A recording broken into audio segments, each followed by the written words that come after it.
My sister asked me to do a video about narcotics and addiction and how, at least in the Army, how they push narcotic medications to soldiers pretty easily. I was involved in an incident in Iraq that caused me to get injured and have like pretty bad upper back injuries. When I reported and started going to a doctor for pain management, they sent me to a clinic that started me on fentanyl patches.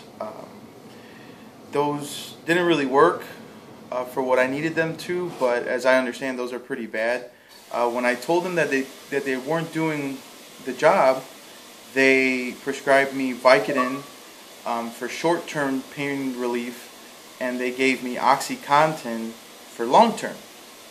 The thing about it is that the OxyContin, I think they started me at 20 milligrams, the Vicodin at 5 milligrams, but 5 times a day for the Vicodin. So I ended up with like, I don't know, 150 Vicodins a month and like 120 OxyContin, somewhere around there. After a couple of months, I told my doctor I was waking up with stomach pains and that I was having a lot of abdominal issues, and he said that I was probably metabolizing the medication too fast or faster than normal, and they upped the dosage.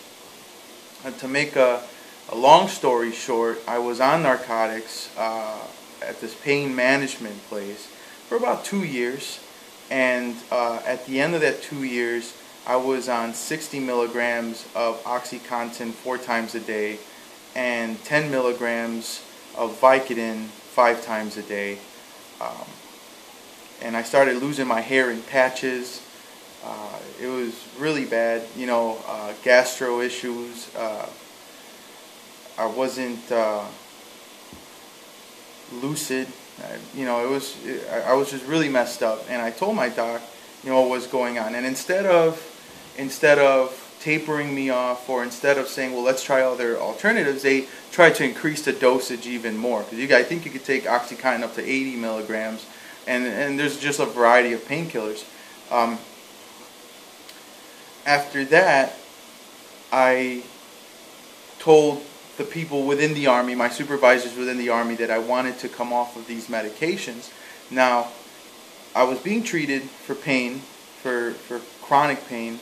When I told them that these medications were kind of messing me up and that I want to come off of them, then I get sent to a rehab facility with, like, you know, junkies and people that have like really bad issues. I was never psychologically addicted. It was a physical dependency, but that was irrelevant once you are institutionalized. Once you're in inpatient care. So it ended up kind of biting me in the ass, because then you get that on your record and that stigma that you went to rehab for something that the Army was supposed to help me with to begin with. So they doled out the pain meds until I couldn't take them anymore. And then when I was no longer of use or effective, then they dump you in a facility for 30 to 60 days.